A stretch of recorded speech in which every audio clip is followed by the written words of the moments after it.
नमस्कार साथियों। आज पुनः एक नए विषय के साथ हम लोग फिर से अपनी चर्चा का आरंभ कर रहे हैं। आज का विषय था कि आदमी चाहे तो तकदीर बदल सकता है, सारी दुनिया की तस्वीर बदल सकता है, बस आदमी सोच तो ले उसका इरादा क्या। दोस्तों, ये जो डायरेक्ट सेलिंग इंडस्ट्री का व्यापार है, वास्तव में इस व्यापार को सही मायने में समझने में समय लगता है। और ये व्यापार जो हम लोग जिसे व्यापार कहते हैं, वास्तव में व्यापार तो है नहीं, ये दुनिया का सबसे बड़ा व्यापार है। अभी दुनिया का सबसे बड़ा व्यापार किसी भी व्यक्ति को बड़े आसानी के साथ मिल जाता है। अब जब बड़े आसानी के साथ मिल जाता है तो हमें इसकी वैल्यू तो पता नहीं होती।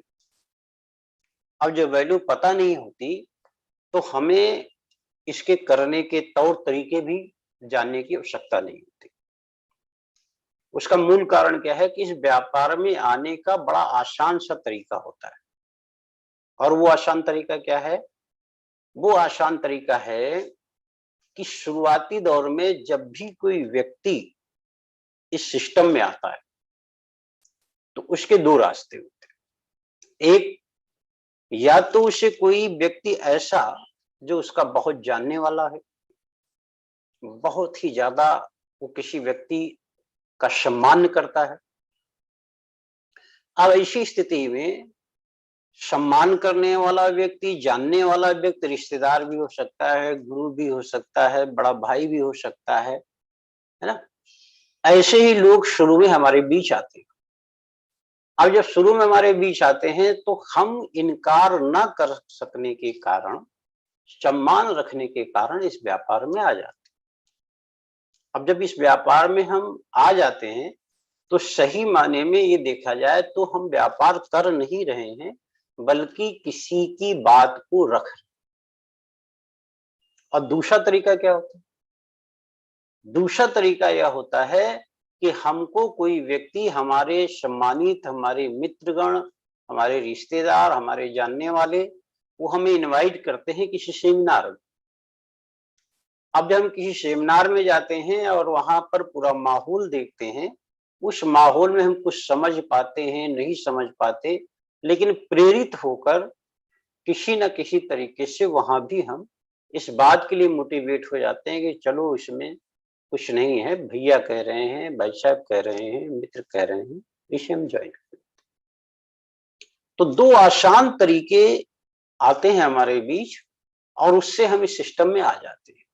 मेरा ये मानना है कि सिस्टम में आ नहीं जाते, बल्कि सिस्टम में किसी न किसी प्रकार ला दिए जाते हैं। और हमें समझ तो है नहीं कि हम कौन से व्यापार में आए हैं, क्योंकि व्यापार की परिभाषा है। मान लो कि आप एक छोटी सी दुकान भी करना चाहते हो, मान लो 5 लाख रुपए की दुकान खोलने की तैयारी करते हो, तो उस 5 लाख की दुकान में आप कितना अपने आप को मतलब अंदर से तैयार करते हो कि आखिर ये दुकान हम खोलेंगे, मान लीजिए इसमें घाटा हो जाए, मान लीजिए इसमें फायदा हो जाए, फिर हमारी क्या तैयारी होगी, हमारी दुकान कैसे होगी, हम शटर कैसे, शटर की रंगाई पुताई, अंदर के फर्नीचर, ये वो बहुत तैयारी करते हैं। और तैयारी करने के बाद तब हम 5 लाख रुपए की एक दुकान खोलते हैं। अब 5 लाख रुपए की दुकान से हम अपनी जीवन यात्रा की आरंभ करते हैं और रात दिन उसमें कितना सीरियस होते हैं। एक दिन जब हम सुबह शटर उठाते हैं, पूरे दिन में क्या हुआ, हम कुछ कमा पाए, नहीं कमा पाए, उसकी चर्चा अपने घर पर करते हैं।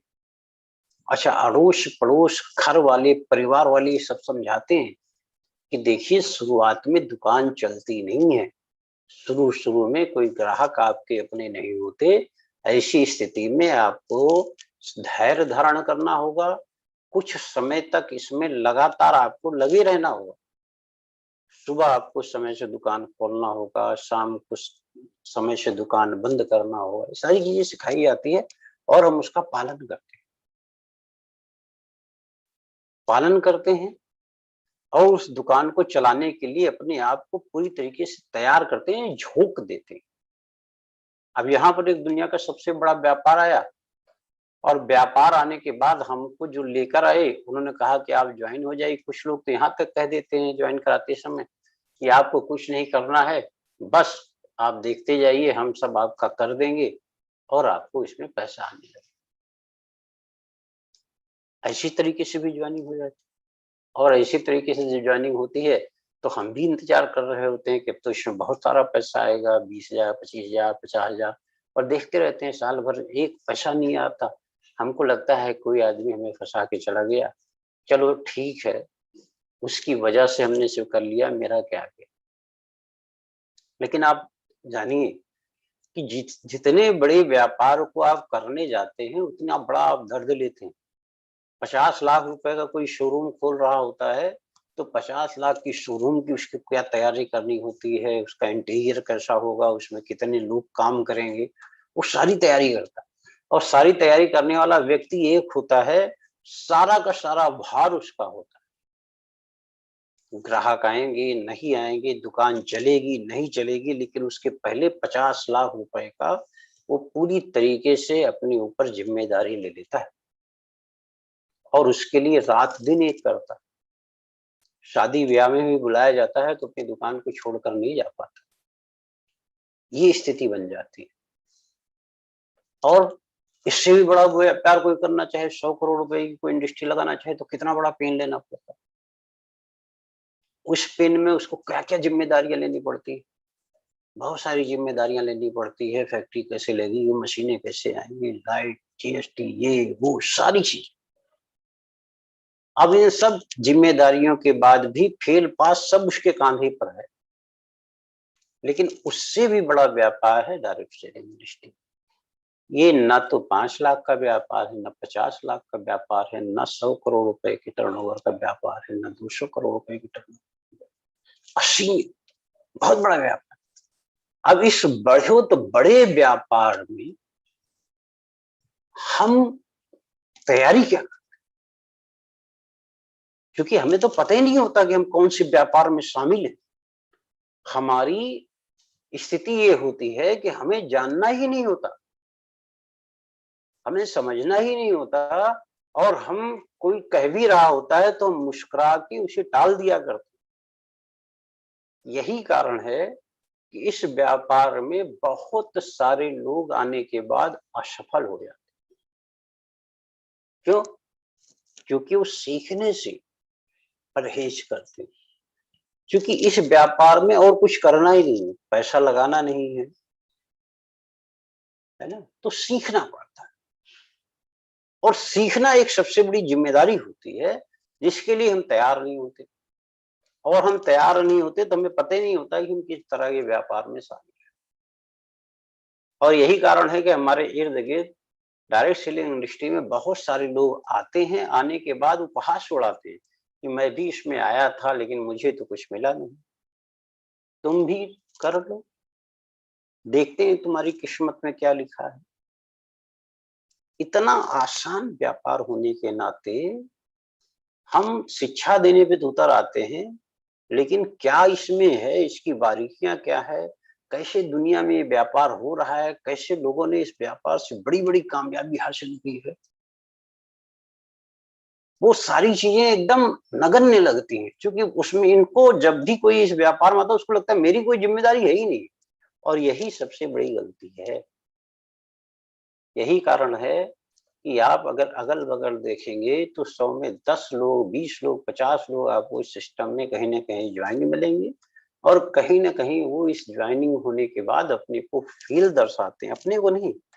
अरे वो किसी के कहने पे हमने कर लिया था, बाकी तो हमारे पास इतनी समझ है ही, हम तो जानते हैं सब बेकार की बातें, हैं? वो समझाना उनको आसान है।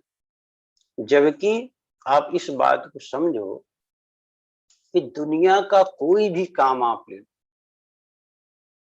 किसी भी तरीके का काम ले, उसमें सीखना पड़ता है, सीखना पड़ता है। अब आप देखो आज की डेट में अगर कोई बच्चा किसी अच्छी स्कूल में जाता है तो एंट्रेंस में बैठकर उसे परीक्षा देनी पड़ती है, यानी प्रवेश परीक्षा। अब वो जो प्रवेश परीक्षा है उसको उसे पास करना है, उसके लिए उसे तैयारी करनी पड़ती है। यानी कौन सा बच्चा उस प्रवेश परीक्षा की तैयारी कर रहा है जो अबोध बालक है, अभी अभी उसने मुस्कुराना सीखा है, उसे माता पिता तैयार करते हैं कि तुम्हें अच्छे स्कूल में जाना है तो ऐसी ऐसी चीजें आपको सीखना पड़ेगा। उसे रात दिन पढ़ाया जाता है हंस के बोलकर, कि जिससे जब उससे कुछ पूछा जाए तो उसका जवाब। प्रवेश परीक्षा की तैयारी होती है। कोई भी चीज आप ले लो, आप किसी भी तरीके से, चाहे आप किसी मतलब आप कोई जॉब में जाना चाहते हैं तो उसकी तैयारी करनी पड़ती है। कोई पढ़ाई कर रहे हैं तो भाई क्लास 1 से लेके जितनी दूर तक आप जाना चाहते हो उस हर पढ़ाई में आपको तैयारी करनी पड़ती है, और तैयारी करने के उपरांत ही आप रिजल्ट की अपेक्षा करते हैं। ऐसा तो नहीं कि आपने पहले रिजल्ट मांग लिया कि ऐसा कीजिए हमें पास का रिजल्ट दे दीजिए तब हम आपके यहाँ एडमिशन देंगे, ऐसा तो है नहीं। अब आपको मान लो 10th का एग्जाम देना है तो आप पहले कहोगे पहले मुझे रिजल्ट दो तब हम 10th का एग्जाम, 12th का एग्जाम देना है तो आप ऐसा तो कहोगे नहीं कि पहले मुझे रिजल्ट दो तब हम 12th का एग्जाम देंगे। आप नौकरी का एग्जाम देने जाते हो तो पहले आप तो कहोगे नहीं कि हमें नौकरी दो तब हम एग्जाम देंगे, क्योंकि ऐसा प्राविधान ही नहीं। लेकिन इस तरह के व्यापार में क्या है, इस तरह के व्यापार में सबसे बड़ी विशेषता ये है कि हम पहले से कहते हैं कि रिजल्ट आया ही नहीं, हमने उसके लिए क्या किया ये बात हम नहीं बताते, लेकिन रिजल्ट आया ही नहीं। ऐसी चर्चाएं हमारे इर्द गिर्द हुआ करती है। क्यों? क्योंकि इस व्यापार की वास्तविकता से हम अनजान। हम इसीलिए तो कह रहे हैं कि सबसे बड़ा व्यापार भाई, जब मैं इस सिस्टम में आया तो इस सिस्टम में आने के साथ साथ हमारे साथ भी ऐसा हुआ कि हम इसे नहीं समझ पाए कि कौन सा व्यापार करने जा रहे। हमें लोग समझाते थे, हम समझ जाते थे, लेकिन अंदर अंदर मुस्कुराते थे और अपना काम किया करते थे। जिस समय से हमने इसको सीखना शुरू किया, जिस समय से हमने इसको समझना शुरू किया, उस समय के बाद हम ये समझ पाए कि वाह, हमने तो बहुत बड़े व्यापार की संरचना पा ली। इसमें अगर मुझे प्रवेश मिल जाता है, इसमें अगर हमें काम करने का मौका मिल जाता है तो मैं क्या, आने वाले समय में मेरे पुश्तों के भी जीवन में परिवर्तन आ जाएगा, आने वाले वंशज के भी जीवन में परिवर्तन आ जाएगा। तब ये बात हम समझ पाए। उसके लिए हमें सीखना पड़ा। सीखने के लिए हमें अपने आप को झुकना पड़ा। क्यों? क्योंकि हम बहुत बड़े व्यापार में आ गए हैं, और इस व्यापार की परिभाषा है हाथ खाली है मगर व्यापार करते, आदमी है आदमी से प्यार करते, इसकी पहचान। तो अगर हम इसे सीखते नहीं तो मेरा निजी मत है कि ये बड़ा व्यापार है लेकिन आपके लिए कुछ नहीं, आपके लिए इसका कोई मायने नहीं है। और अगर हम सीखने के लिए तैयार हो जाएं तो ये हमारे लिए दुनिया का सबसे बड़ा व्यापार होगा, यही इसकी सच्चाई है। और सफलता में आप चेक कर लो भाई, एक डॉक्टर को आप देखो, वही तैयारी करता है, एमबीबीएस का कोर्स करता है। एमबीबीएस के कोर्स में जब वो एमबीबीएस में अपनी पढ़ाई कर रहा होता है तो 40 से 50 छात्र एक क्लास में होते हैं, और एक ही टीचर होता है। एक ही टीचर उन 40 से 50 बच्चों को पढ़ा रहा होता है, और एक ही तरह से पढ़ा रहा है। वो 50 बच्चे जब धीरे धीरे धीरे धीरे एमबीबीएस की डिग्री ले लेते हैं तो उन डिग्री के उपरांत, डिग्री लेना और उसके उपरांत आने वाला परिणाम, दोनों में क्या अंतर आ जाता है। 50 छात्र को एक ही साथ पढ़ाया गया, 50 डॉक्टर एक साथ बनते हैं, एक ही सब्जेक्ट है, एक ही तरीके की बात की गई, लेकिन निकलने के बाद किसी डॉक्टर की फीस 100 रुपए है, किसी की 200 है, किसी की 500 है, किसी की 1000 है, किसी की 10,000। क्लास वही था, टीचर वही था, लेकिन फीस में अंतर आता गया। इस फीस में अंतर आने का मतलब है कि जो जितनी गहराई से सीखता गया, उसको उससे उसी पेशे से अलग अलग रूप में अंतर देखने को मिला। अब आप ये समझो कि मान लो आप किसी डॉक्टर के पास जाते हैं, वह डॉक्टर ना तो आपके मर्ज को समझ पा रहा है, ना उसके लिए उससे कौन सी दवा देनी है ये समझ पा रहा, और उसने आपको दवा दे दी, रिजल्ट आपको नहीं आया। ऐसे में उस डॉक्टर की काबिलियत कितनी भी अच्छी हो, लेकिन आप दोबारा उसके पास नहीं जाए। किंतु एक ऐसा डॉक्टर है जो आपके मर्जों को समझता है और उस मर्ज के अनुरूप आपको दवा देता है,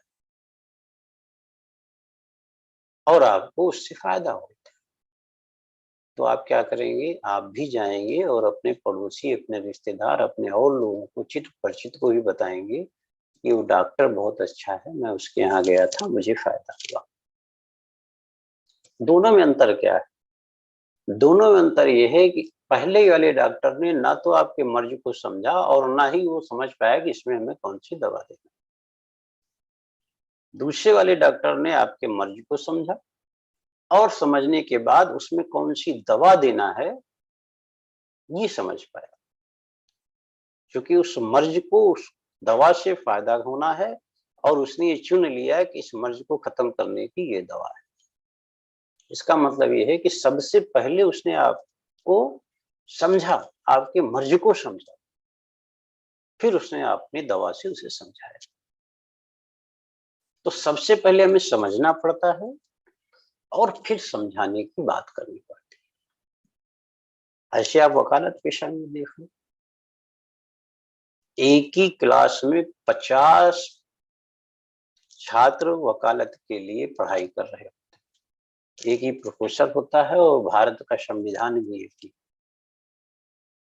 उस भारत के संविधान में कहीं से कोई अंतर नहीं है, कोई दूसरे को कुछ बताया जाएगा और किसी और को कुछ बताया। 50 बच्चे वकालत पास कर लेते हैं और वकील बन जाते हैं, लेकिन बनने के बाद किसी की फीस 50 रुपए है, किसी की 100 है, किसी की 5,000 है, किसी की 5 लाख है। संविधान वही है। फिर अंतर क्यों आया?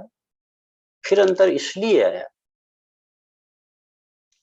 कि हम, मान लो कोई क्लाइंट उनके पास जाता है, तो क्लाइंट को क्या परेशानी है वो उस परेशानी को समझते हैं और अदालत को उस परेशानी को समझा देते हैं कानूनी भाषा, और रिजल्ट उनके पक्ष में आ जाता है।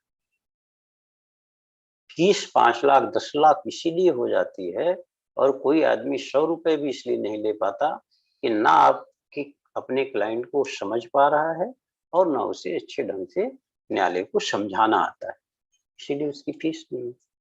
इसका मतलब कि कामयाबी का सूत्र ही है समझना और समझाना।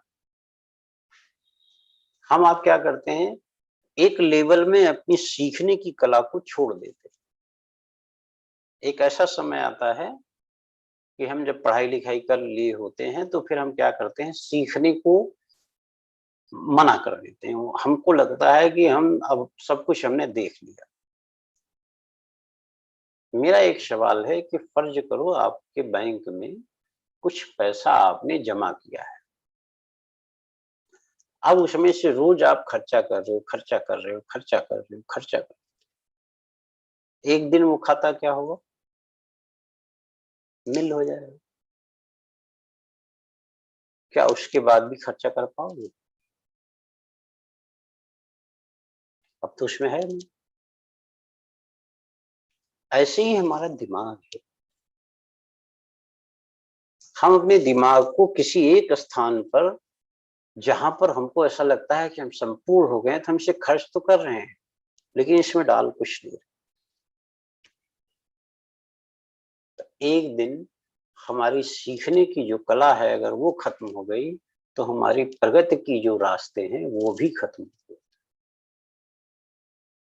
तो सीखने की आदत डालनी है। इसीलिए मैं कह रहा हूं कि दुनिया का सबसे बड़ा व्यापार हमारे पास है, और इस व्यापार को यदि हम सीख गए, सीखने की भूख मुझ में आ गई, तो इस सबसे बड़े व्यापार से हम सबसे बड़ी उपलब्धि हासिल कर सकते हैं। और इस व्यापार का सबसे पहली बात क्या है, वो है आपकी प्रस्तुतिकरण। आपको अपनी बात रखने के तौर तरीके सीखने होंगे, और उसको निरंतर, जैसे कहते हैं कि भाई एक तलवार को आप म्यान में रख दो और वापस उसे जब आप चलाना चाहो तो म्यान में रखी हुई तलवार को जब आप बाहर निकालेंगे तो उसमें धार नहीं रह जाती, उसके लिए फिर से उसमें धार लगाना पड़ता है। ऐसे जब आप किसी बड़े व्यापार में आ गए हैं तो आप जो कुछ कर रहे हैं, जो कुछ आपने सीखा है, वो उस दुनिया के लिए है, इस दुनिया के लिए जीरो है। और इस दुनिया के लिए यदि जीरो है तो इसमें भी आपको धार लगाना पड़ेगा। और ये हाथ खाली है व्यापार करते हैं, आदमी हैं, आदमी से प्यार करते हैं, मैं बसाना चाहता हूँ स्वर्ग धरती पर, आदमी जिसमें रहे बस आदमी बनकर। उस नगर की हर डगर तैयार करते हैं, आदमी है, आदमी से प्यार करते हैं। इतना शानदार व्यापार खाली हाथ से किया जा सकता है, और खाली हाथ से किया जा सकता है तो नो रिस्क मोर गेन। उसके बाद भी हम अगर सीखने को तैयार नहीं है तो क्यों नहीं, उस पर भी आगे हम चर्चा करेंगे कि हम क्यों नहीं समझ पाते कि मेरी जिंदगी का वास्तव में मकसद क्या है। लेकिन आप समझो कि इसकी प्रस्तुतिकरण की जो विधि है, वही विधि आपको सर्वोच्च दर्जा दिलाती है। जैसे चाय बनाना क्या है, सबको पता है कि पानी उबाल लो, दूध डाल दो, चाय की पत्ती डाल दो, चाय तैयार।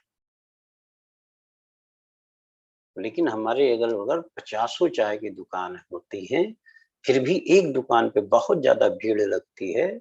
उसका मूल कारण है कि उसको चाय बनाने की विशेष विधि मालूम, जबकि चाय तो वैसे ही बनती है।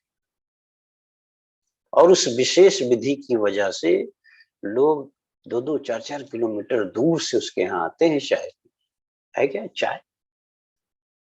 अभी गुजरात में एक एमबीए चाय वाला करके है, आप यूट्यूब पे सर्च करेंगे तो आपको मिल जाएगा। 300 करोड़ रुपए का व्यापार केवल चाय बनाने से। आपके अगल-बगल भी लोग चाय पीते हैं, चाय बनाते हैं। आप सोचो किसी में सोच भी नहीं होगी कि इससे 300 करोड़ रुपए का व्यापार किया जा सकता है। वो करोड़ रुपए के व्यापार के बारे में नहीं सोच सकते। 300 करोड़ रुपए केवल चाय से चाय पीने की कला से जो है कमाया जा सकता है, इतना बड़ा व्यापार किया जा सकता है। बात तो वही है, वहाँ भी वही है, दूध, चाय, पत्ती, चीनी, फिर उस चाय में क्या है कि 300 करोड़ रुपए का व्यापार हो गया। ऐसे आप किसी भी चीज को देखो, आपके अगल-बगल बहुत समोसे की दुकान है, लेकिन कोई एक ऐसा समोसा का दुकान होगा जहाँ पर बहुत सारी भीड़ लगती है। हम लोग वहाँ जाते हैं, उस समोसे को खाते हैं, अपने मिलने-जुलने वालों को भी खिलाते हैं, यार यहाँ का बहुत फेमस समोसा है। आखिर समोसे में क्या है? वही मैदा, वही आलू, वही छोटे से थोड़े बहुत मसाले, लेकिन उसके बनाने की विधि का विशेषज्ञ हो गया है और वो समोसा प्रसिद्ध हो गया। ऐसे हमारे प्रस्तुतिकरण में भी हमें इसका विशेषज्ञ बनना है। अगर हम इसके विशेषज्ञ बन गए तो हम जंगल में भी रहेंगे तो अपने जीवन को बदल सकते हैं। प्रस्तुतिकरण एक ऐसा विज्ञान है जिसको इसका ज्ञान है, सारी दुनिया का उसकी ओर ध्यान है। ये है प्रस्तुतिकरण। आपको भी सीखने में माहिर होना पड़ेगा। अपने अपलाइन तक आपको अपनी जानकारी रखनी होगी, क्योंकि आपका बच्चा यदि बीमार है और आपके सामने दो ऑप्शन है, एक है झोला छाप डॉक्टर, दूसरा है 500 रुपए फीस देकर, तो सबसे पहले आपका प्रयास होता है कि हम अच्छे डॉक्टर को दिखाएं। क्यों? क्योंकि आपको पता है उसकी वजह से हमारे बच्चे के जीवन में किसी भी प्रकार का कोई प्रभाव नहीं। ऐसे अपलाइन में भी बहुत सारी विशेषताएं होती हैं, किंतु अगर आपको अपने आप को इम्प्रूव करना है तो कहाँ पर आपको सीखने की ज्यादा संभावना मिल सकती है, ये आपको तलाशना और आपको सीखना। कि व्यापार ही ऐसा, इस व्यापार में कोई अनपढ़ भी आता है तो उसके नीचे पढ़े लिखे लोगों की एक टीम खड़ी हो जाती है। व्यापार ही ऐसा, नेटवर्क है, नेटवर्क की खेती है। इस नेटवर्क की खेती में नेटवर्क बनाने की विधि आपको जानना होगा।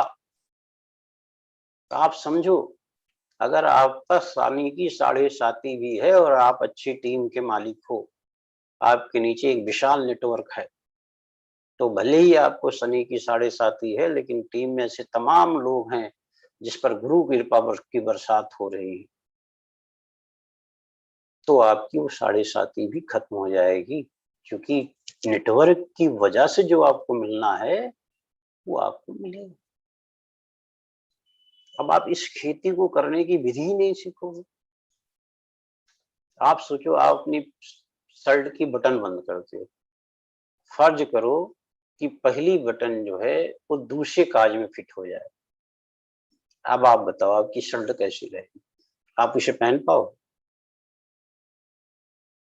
ऐसा नहीं हो पाएगा। तुरंत आपको अजीबोगरीब लगने लगेगा। आपको अपनी बटन की काज के साथ ही जो शर्ट की बटन और काज है, दोनों को सेम बंद करना पड़ेगा, तभी आप सीख पाओ, तभी आपको संतुष्टि महसूस होगी। ऐसे एक एक पॉइंट से पूरी पूरी टीम पर, पूरे पूरे स्ट्रक्चर पर असर पड़ता है। आपकी छोटी सी गलती आपके आने वाले समय में बहुत बड़ी इनकम पर कुछ ना कुछ प्रभाव डाल देगी। अगर आप सीखते रहते हैं तो आपकी इस सीखने की कला आपको न जाने क्या देने वाली है। लेकिन हमारे आपके नेचर में एक बात शामिल है, वो मेरी भी है और आपकी, कि हमेशा दोषारोपण हम दूसरे पर करते हैं। अपने दोषारोपण को या अपनी गलतियों को हम कभी प्रदर्शित नहीं करते, न मानने को तैयार। अगर हम पास हैं तो मेरी कामयाबी, अगर हम फेल हैं तो दूसरे की गलती। ये मेरे जीवन का सबसे बड़ा आधार है। लेकिन ईश्वर ने हमें आंखें दी, और आंखों को देखिए, आंखें बहुत दूर तक देख सकती, दूर तक आंखें देख सकती, अगल देख सकती है, बगल देख सकती है, पास देख सकती है। लेकिन आंख अपने भीतर नहीं देख सकती। आंख दूर का तो देख सकती, अगल बगल तो देख सकती है,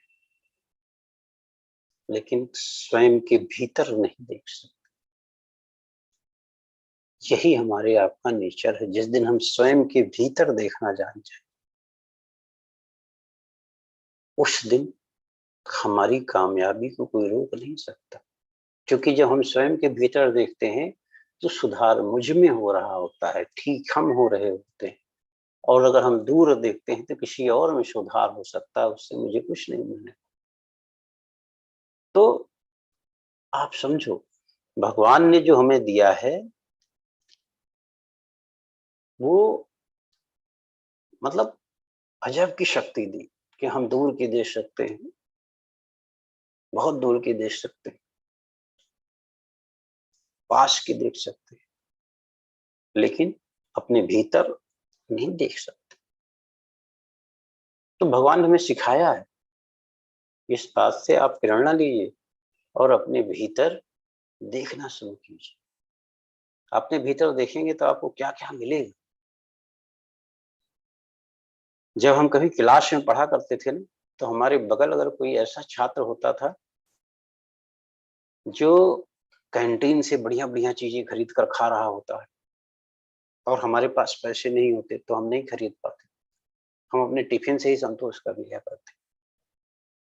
तो हमारे भीतर मन में उस समय क्या होता रहता है कि काश, है ना, हमारे पास भी होता। और हम वो सोच रहे होते हैं कि भाई अब आने वाले समय में हमको जरूर ऐसा करेंगे कि हमारे पास भी ऐसा। जिस दिन हमारे पड़ोसी के घर में गाड़ी आती है, उस दिन हमारी सोच क्या आता है, यार इसने तो गाड़ी ले ली, मुझे भी कुछ करना। जिस दिन हमारे पड़ोसी का मकान बहुत अच्छा बन जाता है, उस दिन हमारे मन में सोच आती है कि हम भी कुछ करना चाहिए, हम भी बहुत अच्छे मकान को का निर्माण करेंगे।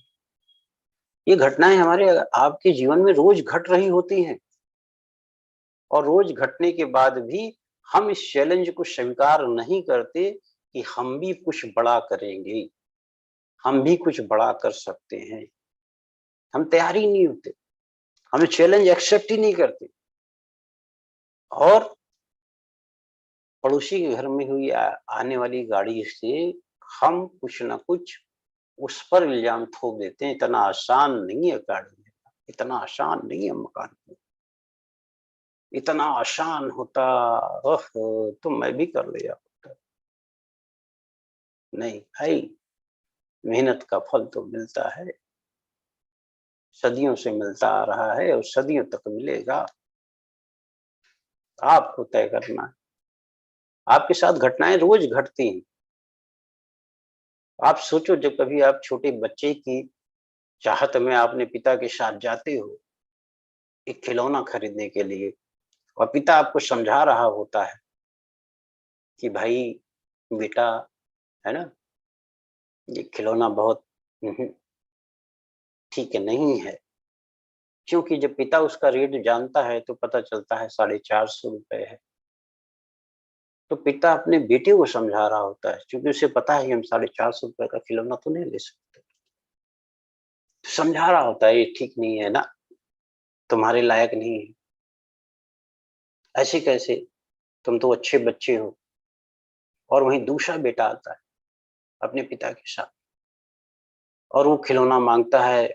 हम देख रहे होते हैं, पिता उसको खिलौना दिला रहा होता है और वो दूसरे खिलौने को भी कहता है, दूसरा भी दिला रहा होता है, तीसरे खिलौने को कहता है, तीसरा भी दिला रहा होता है और मन ही मन हम सोच रहे होते हैं कि देखिए इसका पापा कितना अच्छा हो, मेरा पापा। वहां भी हम चैलेंज नहीं ले पाते कि हम अपने बच्चों की सारी खुशियां पूरा करेंगे। वहां भी हम चैलेंज नहीं ले पाते। जब हम बचपन में एक साइकिल के लिए जिद कर रहे होते हैं कि हमें एक साइकिल आ जाए, नई साइकिल मिल जाए, और वहां पर भी हमें समझाया जा रहा होता है और वहीं पर किसी गार्जियन अपने बेटे को एक बढ़िया सी बाइक खरीद कर दे देता है, वहां पर भी हम चैलेंज नहीं ले पाते कि हम अपने बच्चों की इच्छा हर हालत में पूरा करें। नहीं ले पाते। जब एक बेटा अपने मन को महसूस कर रह जाता है तो वो अपने मन में ये बात क्यों नहीं रखता कि आने वाले समय में मेरे साथ इतनी बड़ी तैयारी तो होगी कि मेरा बेटा कभी इस तरीके की स्थिति में नहीं हो। हम चैलेंज नहीं लेते। कामयाबी का हम किसी भी तरीके से उसके लिए कुछ देने को तैयार नहीं होते, त्याग करने को तैयार नहीं होते, जिद करने को तैयार नहीं। आप सोचो, ये घटना तो यही है। आप अपनी पत्नी के साथ जा रहे हो और पत्नी जो है किसी ज्वेलरी की दुकान पर जाकर रुक जाती है और उस ज्वेलरी की दुकान पर उसकी निगाहें किसी पर टिक जाती है, किसी चीज पर। आप भी जानते हो, आप ज्वेलरी की दुकान में अंदर जाते हो, पूछते हो इसकी क्या कीमत है।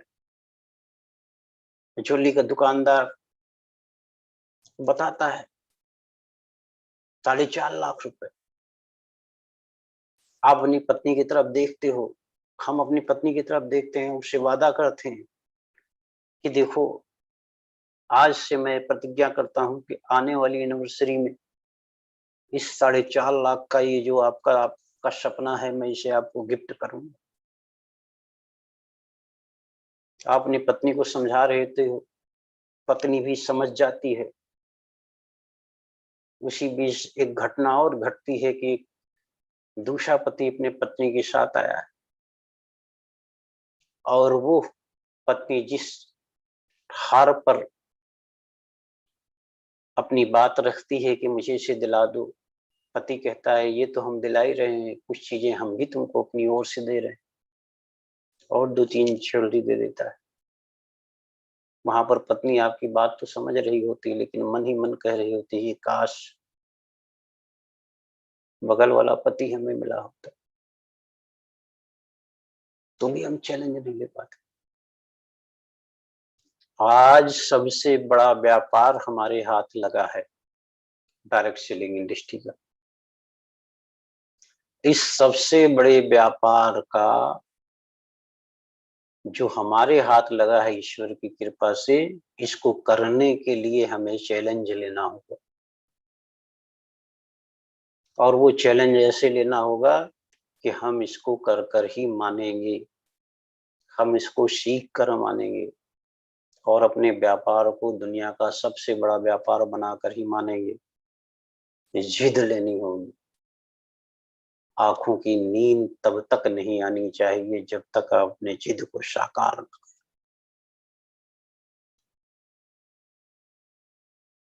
मन को महसूसो नहीं, लड़ो। हम सब ने ऐसा किया। आज आपके बीच बैठे हैं, लेकिन हर दिन अपने आप से लड़ते हुए, अपने आप को कामयाबी की ओर ले जाते हुए, निरंतर अथक प्रयास के साथ डटे हुए। आप इर्द गिर्द देखकर सफलता और असफलता की चर्चा करते हो, लेकिन स्वयं के भीतर आप देखते नहीं। आप तय करो कि आप कितना दिन में कितना घंटा आपने काम किया है। इसमें है क्या? इसमें है ही कुछ नहीं। आप जितना नो लेते जाओगे उतना ज्यादा सीखते जाओगे। आप 10 प्लान दे रहे हो, 10 प्लान में कितनी बार आपको नो मिला, फिर 10 प्लान दे रहे हो, कितनी बार आपको नो मिला, फिर 10 प्लान दे रहे हो, कितनी बार आपको, जितनी बार आपका नो मिलता जाएगा, अभ्यास आपका बढ़ता जाएगा, अभ्यास आपका बढ़ता जाएगा, अभ्यास आपका बढ़ता जाएगा।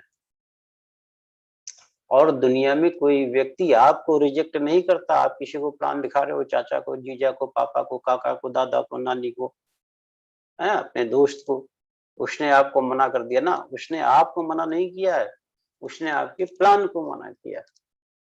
और वो प्लान देखते देखते देखते देखते दिखाते दिखाते दिखाते दिखाते दिखाते दिखाते एक दिन आप जिस इसमें माहिर हो जाएंगे, तो दुनिया की कोई ताकत नहीं है जो आपको मना करे। जिसकी ओर आप देखेंगे, अपनी निगाहें भी जिसकी ओर आप डाल देंगे, वो आपका प्लान स्वीकार कर ले। लेकिन आप तैयार हो क्या? आप अभ्यास करने को तैयार हो क्या? क्योंकि दुनिया में कोई व्यक्ति आपको कभी रिजेक्ट नहीं करता, आपके दिखाए हुए प्लान को रिजेक्ट कर रहा है। इसका मतलब कि प्लान दिखाने की विधि में कमी है। और जब आप प्लान दिखाने की विधि को सीखते जाते हैं, उसमें पारंगत हासिल करते जाते हैं, तो एक दिन ऐसा आता है कि आपकी शुरुआत से ही एक व्यक्ति आपके साथ हो लेता है। गांधी जी अकेले थे, और जब उन्होंने अपने इरादे की मजबूती के साथ अपने आप को आगे बढ़ाया, तो पूरा हिंदुस्तान उनके पीछे हो। आज मैं अपनी बात यहीं पे समाप्त कर रहा हूँ। नेक्स्ट मीटिंग में इसको कैसे किया जाता है, होम मीटिंग क्या होती है, साप्ताहिक मीटिंग क्या होती है, मासिक मीटिंग क्या होती है, इस तरह की विस्तृत चर्चा के साथ आपके सामने उपस्थित होऊँगा। आप सभी को बहुत-बहुत धन्यवाद, आप सभी का बहुत-बहुत आभार, बहुत-बहुत शुक्रिया। भगवान हम सबको समृद्धि दे, सफलता दे, कामयाबी